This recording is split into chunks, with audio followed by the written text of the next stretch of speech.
Mission list updated. Boss, I know you haven't been back long, but I prepared a list of missions for you. Open your iDroid.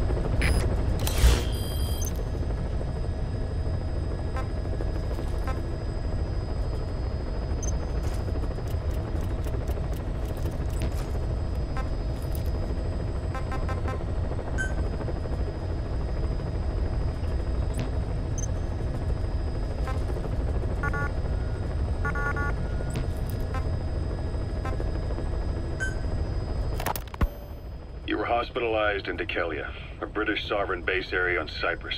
It's part of British overseas territory that falls outside of Cypriot jurisdiction. You got moved from Cuba's Little America right into Cyprus's Little Britain. Why Dekelia? The UK and the US remain close allies. The last place Cypher would think to look for you is inside their own system. That's what kept you safe in British military hospital for 9 years. The safest place from a whale is inside its own belly. You were a regular Geppetto. Well, it wasn't Pinocchio who led me out to safety. So who was that guy? Cypher went so far as to attack British territory, burning their own ally. That's how badly they wanted you dead. He said I was in a British military hospital, but the doctor had a Greek accent. They hire locally. Easier to trust them. Dekelia is also home to Greek Cypriots, after all. What about the Turks? They haven't returned to the south. Not yet. The Cyprus dispute is still a long way from resolved. The country is just as split as it was in '74. Turkish Cypriots in the north, Greek Cypriots in the south. Between them, the Green Line, the UN established. And Dekelia sits right on top of it. It does. Part of the buffer zone between the two groups. Another reason it was the perfect place to hide you. Easy to spot any outsiders snooping around. So how do things stand? Now, last year, the Turks declared that the Turkish Republic of Northern Cyprus is an independent state, though it's only Turkey that recognizes it. In the past, the Greeks and Turks lived side by side in the same villages. There are reasons to fight. Those came from the outside. Greece, Turkey, Britain, America, they all had their own stake in pitting the two sides against each other. But once you spark something like this, it's impossible to control. Both sides build up grudges like debt, without the foresight to see that each act of revenge just fans the flames. And then it's too late for other nations to rush in with peace talks. The embers keep on smoldering. Each nation's arrogance only breeds anarchy. The world is paralyzed by this hunger for revenge. Cyprus is no different.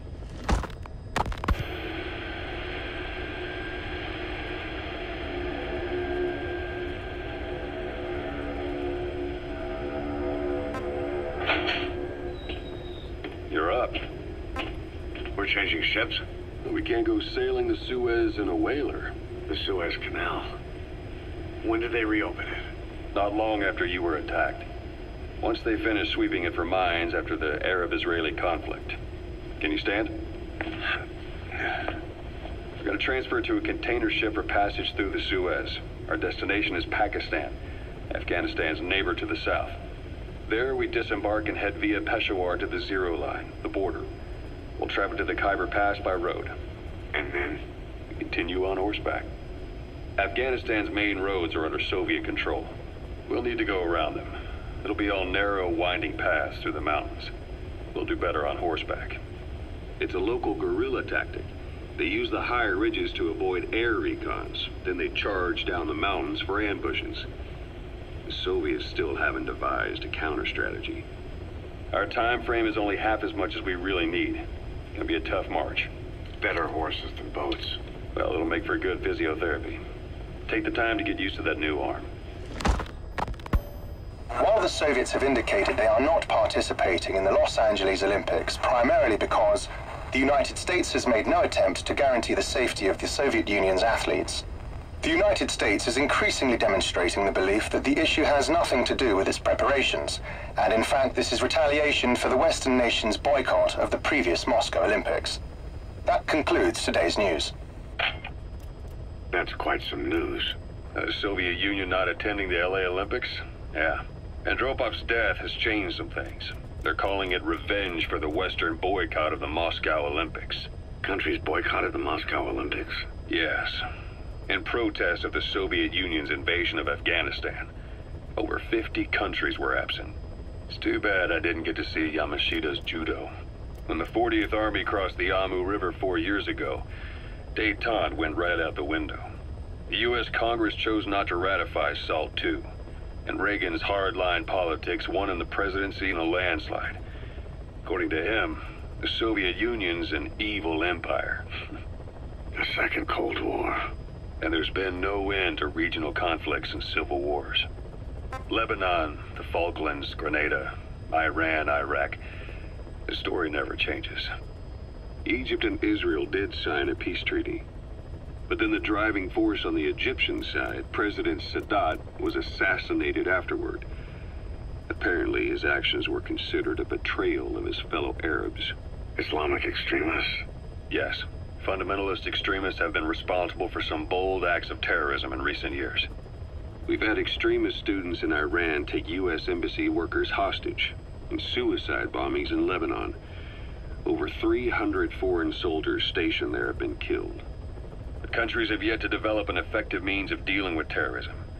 Afraid of losing their own men, they've pulled their forces out, handing private forces a golden opportunity. Private forces? Small armies with no national affiliation, working for the highest bidder. That's right, they got the idea from you. After Mother Base went down, they began spreading to meet the soaring demand. Miller's organization is just one of many PFs now.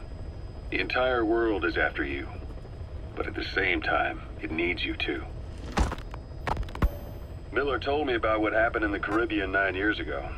You do remember Miller. You'd formed a private army with him. An army with no allegiance to a nation. I remember, but... I see. You're not sure what's fact and what's a fantasy caused by the coma. It's still all a mess, huh? All I can do is tell you the facts as they were told to me. I've gone easy on you up until now, but this is where the hard stuff begins. 1974, the year before you entered your coma. You were in Colombia, operating with a small unit of men, basically mercenaries. Miller was among them. Miller was trying to find a way to turn his and your talents into a line of work. He was looking to start a business where you would fight on behalf of others around the world, those who needed military force. But the reality was, at that time, you didn't have enough gear to equip your own men. Then Miller came across this client. It was a huge job he was offering, but you had a shot at pulling it off. You accepted it and headed into Costa Rica. The client even threw in an offshore facility in the Caribbean. The Mother Base, that would be your new base of operations. Miller sure did have a head for business. As your mission went on, your unit grew and grew. More weapons, more money. Before you knew it, you were commanding 300 men. As the organization got bigger, your military powers swelled to match. It got so the international community couldn't afford to ignore you. You were just too damn successful for your own good. You, your men, had worn out your welcome. Everyone was out for you. East, West, First World, Third. It was only a matter of time before someone took you down. And that was XOF. Officially, they're an anti-terror unit under the CIA. In reality, they're Cypher's private strike force. They lured you to Cuba using Chico, the Nicaraguan revolutionary kid, and Paz, a mole who worked for Cypher as bait. While you were gone, XOF, posing as a nuclear inspection team, stormed Mother Base. At the same time, C4 they placed on the strut legs went off. The whole thing went down in minutes. XOF. Kisses and hugs followed by a big FU. All because of Miller's blind spot. A back door into Mother Base no one suspected. You remember a certain scientist. Huey was responsible for bringing the inspection team on board, giving the enemy a perfect opportunity to hit you at home. You were returning from Cuba when it happened. Mother Base came damn close to taking you with it into the Caribbean. Those of your men out on assignment returned right away. They refused to believe the wreckage in the water they found was Mother Base. But they checked the coordinates again and again, until reality finally settled in. You were supposed to die that day. That was XOF's primary objective. As far as most folks know, you did. The first doctor to see you wasn't even sure what he was looking at. Before they'd even finished operating, your men moved you to that hospital in Cyprus. It was a woman named Eva who arranged that. Rings a bell, huh? Most men in your condition would have been written off right from the start. But you survived. You went straight down to hell, and they pulled you out. Your eye wide open. Full of venom. The days of naked Snake are long gone. Welcome back, Venom Snake. This world still needs you. Here, Snake, try this on. A prosthetic arm. Yeah, Miller was calling it the arm that wasn't there. The physiotherapy's going well. Your arm's bulked up enough for it to fit. There. Perfect. A little time with it, and it'll work better than the real thing. What do you think? Huh. I can still feel my real arm. Well, you better get used to this one quick. You have any pain? Every now and then. Where? My fingertips. My left fingertips. Sounds like phantom pain. Your brain still remembers your old hand. Yeah. What about your vision? Can you see okay? Yeah, at the moment. Now, the shrapnel in your skull is pressing on your optic nerve. I'm told any hard impact could have an effect on your visual cortex. Yeah. The doctor mentioned that. Your brain might process visual information incorrectly. In other words, you could have hallucinations. You might see things that aren't there, or not see things as they really are. You experience any of that? I think so. When? Right after I wake up. Colors look faded. Colors, huh? Well, that's not a major concern in and of itself, but it could mean the difference between life and death in the field. You'll need to watch out for that. I will. All right. You should continue your physio. We'll be arriving soon. It's the last chance you'll get.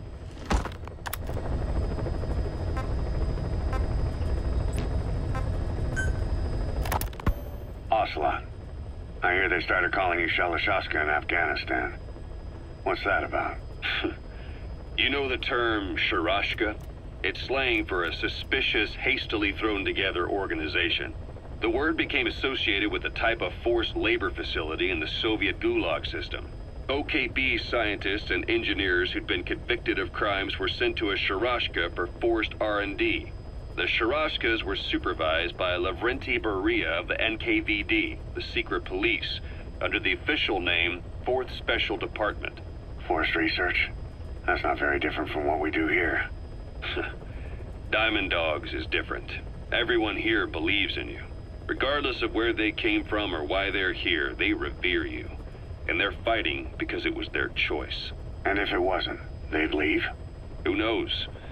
That's our reality here, whether it's real or not. If there's another truth, I don't want to know it. All that matters is that's the concept that's taken shape in their heads. The traces of a group ideology, our superstructure, to put it in Marxist terms. All right. Go on. Right. So anyway, at some point the enemy started calling me Sharashka. This was after the war in Afghanistan broke out. While I was keeping an eye on you in that hospital, I was also heading up interrogations here. The men I broke gave up their comrades and families, everything they wanted to protect them most. No real cause for it.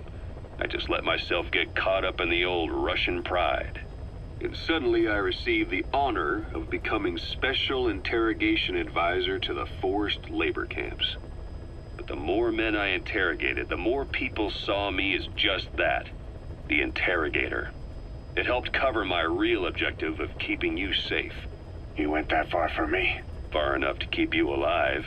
I ended up being pretty well known among the Afghan guerrillas. Some of them would have seen me on the battlefield, and that's how I got the second half of the name. Shashka. It's a sword, a type of saber from the Caucasus. Russian dragoons and Cossacks carried them into battle. Now, the Russian Empire had a general by the name of Fyodor Arturovich Keller. His bravery earned him the nickname Russia's Greatest Shashka. Someone must have known about that, because somewhere along the line, Shashka got stuck on the end of Sharashka. The guerrillas were using the name amongst themselves, and by the time I got to hearing about it, pronunciation had wound up as Shalashashka. So, half Gulag, half Hero sword. It was a perfect fit.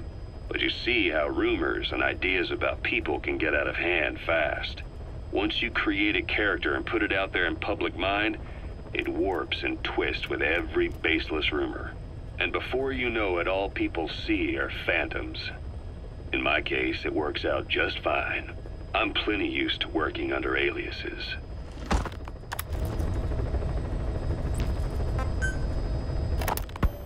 So SALT II still hasn't gone into effect. That treaty was drawn up to limit not just the size of the US and Soviet Union's nuclear arsenals, but also their delivery systems. The whole deal. Just when we thought all those years of negotiations had paid off, somebody decides to invade Afghanistan. The timing couldn't have been worse. The president was in the middle of the SALT II talks back then. You mean while you were busy trying to stop Peace Walker? I heard. President Ford was meeting with the General Secretary in Vladivostok. In his absence, the political brass in America detected what they didn't realize was false nuclear launch data from Peace Walker. They were on the verge of ordering a retaliatory nuclear strike. Coleman's big idea? Humans are incapable of destroying themselves. Turns out he never knew what humans are capable of. If that AI, the boss, hadn't found a way to stop the fake data transmission, they probably would have gone ahead with the launch. Deterrence was revealed as the pipe dream it was. All thanks to you. And her. The US-Soviet talks looked set to fall through. What happened in Nicaragua no doubt helped trigger a change of heart. But in the end... The time's to find the politics. When you've grabbed their tail, they turn and bite your hand. I first met you 20 years ago now. The place was Selenouyarsk in the Soviet Union. We were enemies. I was with the GRU. You were still fighting for America. 1964. Operation Snake Eater. Its objective? The assassination of the legendary soldier known as the Boss. When you returned home successful, they awarded you the title Big Boss. Your CO, Zero, sought to carry on the boss's will by covertly establishing his own organization. You knew the original members from Operation Snake Eater. From America, there was David O, or as he was to you, Major Zero. Donald Anderson, aka Sigint. Dr. Clark, who went by paramedic during the operation. And the fourth, you. From China, there was Eva. And me, Ocelot, from the Soviet Union. 6 in total. To us, government notions of friend and foe were meaningless. As were East and West, we joined forces by our will alone. Our objective was to fulfill the boss's dying wish, to make the world one. And to do it, Zero used the Philosopher's Legacy, the secret war fund you obtained during Operation Snake Eater. This organization would go on to become Cypher. I, on the other hand, was left with the problem. You only recovered half of the legacy. I had to locate the other half myself. When I found the funds, I passed them on to Zero, just as you wanted. I still trusted him in those days.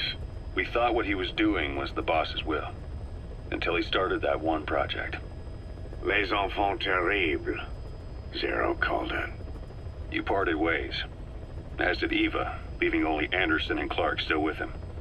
I maintained limited contact, although truth be told, we were just keeping tabs on one another. The reason was always you. After you returned to the Army and created Foxhound, you left America. For a time, even I'd lost track of you. I'd imagine Zero did too. You always were the best when it came to hide and seek. Zero created Cypher, an information network to tap into every corner of the globe. Woven together, Cypher's arteries make the world just one big organism. And that's not all. It also monitors the thorn in Zero's side. That's you, tracking your coordinates wherever you might go. The further you strayed from your roots, the larger Zero became. It's as if he was trying to close the gap between you. But before long, he disappeared from public life. Only a few people had direct contact with him. For a time, I was one of them. Then a year after you fell into your coma, he slipped out of sight entirely. Since then, nothing. No photos, no recordings, not even a reliable rumor as to his whereabouts.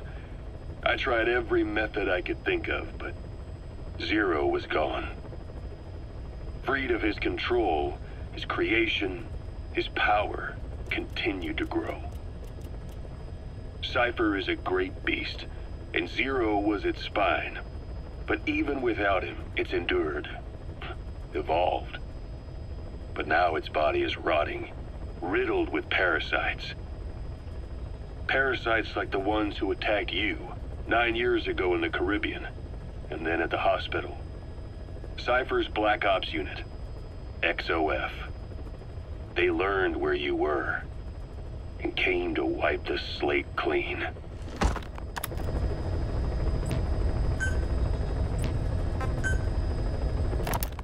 Christmas Eve, 1979.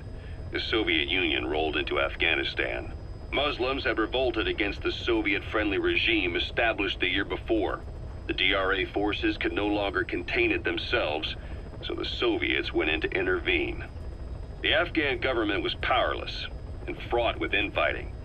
They lost the hearts and minds of the people, and that alarmed the Soviet leadership. With the Islamic Revolution happening in Iran, the Soviets felt they had to act fast or risk the spread of Islamic revivalism. A superpower, sending a motorized rifle division against men on horseback with antique rifles. Everyone thought it'd be over in an instant, only it wasn't. Some Muslims made their fight a jihad, a holy war, and began a guerrilla campaign on all fronts. A war of attrition. These fighters call themselves Mujahideen. They're being supported by the West through Pakistan. That's why Miller was involved. He was training them near the Zero Line, sponsored by the CIA. The war has become a nightmare for the Soviet troops stationed here. They thought they'd be headed home in 6 months at the most. Then a year passed. 2 years. Now here we are 4 years on with no exit in sight. Afghanistan has become the Soviet Union's Vietnam. The Soviet troops on the ground want to go home, but at least they have homes to go back to. The Afghans have lost theirs. The Soviets destroy the kishlaks, villages, wherever they can. They burn down homes and fields, fill in wells, turn pastures into minefields. It's created a mass of refugees who fled to Pakistan. If the Mujahideen are fish swimming around the villages, the Soviets will go so far as to dry out their ocean. But this has had a big price. There's bitter resentment among the Afghans, and they're taking out their anger on the soldiers on the front lines. Among the Mujahideen are the Pashtun people. They're fiercely devoted to their code of Badal, or revenge. Soviets they've captured have had their hands, feet, and noses cut off before being left to die at the side of the road, just to show their comrades what they're capable of. Friendlies who come across them can do nothing but put them out of their misery. Then they burn down another village in retaliation. And the cycle of vengeance goes on.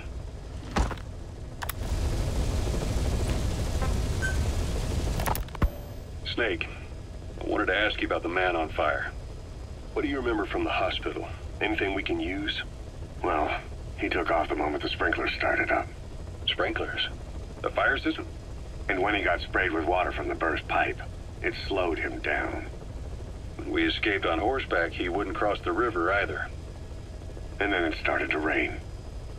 And he disappeared. Water against fire. Is it that simple? I mean, it makes sense. It's just hard to believe it would work on a guy like that.